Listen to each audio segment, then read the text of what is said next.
একটি ছোট্ট গ্রামের কোণে থাকতো এক গরিব কৃষক। নাম তার হেমু। পরিশ্রমী ছিল যার একমাত্র জোর। আর কতদিন এভাবে চলবে? গিন্নির জন্য তো কিছুই করতে পারলাম না। আর হেমুর ঘর ছিল ছোট, সংসার বৃহত্ত, কিন্তু মন ছিল সত্যি সোনার। সারাদিন মাঠে কাজ করার পর হেমু বনে যায় কাঠ কাটতে।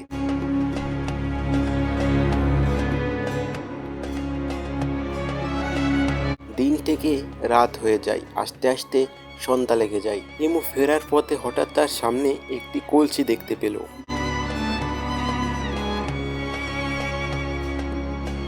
এটা আবার কি? কলসি নাকি এমন জায়গায়? সে কলসিটি তুলে নিয়ে বাড়িতে ফিরে যায়।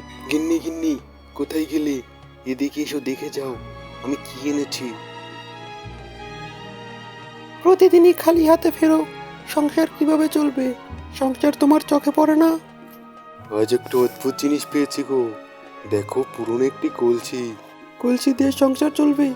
ঘরে খাবার নেই, তুমি কলসি আনলে? রাতে গিন্নি রান্নাঘরে যায়, সামনে সেই কলসটি রাখা। এত কষ্টে আছি, যদি একটা অলৌকিক কিছু হতো, যদি আমি এই কলসিটির কাছে যাই চাইতাম তাই পেতাম, তাহলে কতই না ভালো হতো। সেই কথাটি বলার সাথে সাথে কলসির ভিতর থেকে একটি সোনার আপেল বেরিয়ে আসে। হেমো হেমো, কোথায় তুমি? দৌড়ে এদিকে আসো। একি, এদিকে সত্যি সোনার ফল? কি হয়ে গিয়েছে এটা? তারা বাজারে সেই সোনাগুলো বিক্রি করে একটি বড় নতুন ঘর করে। হেমুর প্রতিবেশী রঘু জিনিসটা খেয়াল করে। কলসিতে ফল রাখলেই সোনা হয়ে যায়? এ কি কলসি? আমার হলে আমিও অনেক ধনী হয়ে যাব। রাতে চুপচাপ হেমু বাড়িতে ঢুকে কলসিটি চুরি করতে। এবার আমার রাজত্ব শুরু, আমি অনেক ধনী হয়ে যাব। সে কলসির কাছে সোনা চাইল, কিন্তু কলসি তাকে কিছুই দিল না। এই কলসিটি তো কোনো কাজই করছে না, কেন বুঝতে পারছি না। তারপর হঠাৎ হেমু ঘরে ফিরে আসে এবং রঘুকে দেখতে পায়।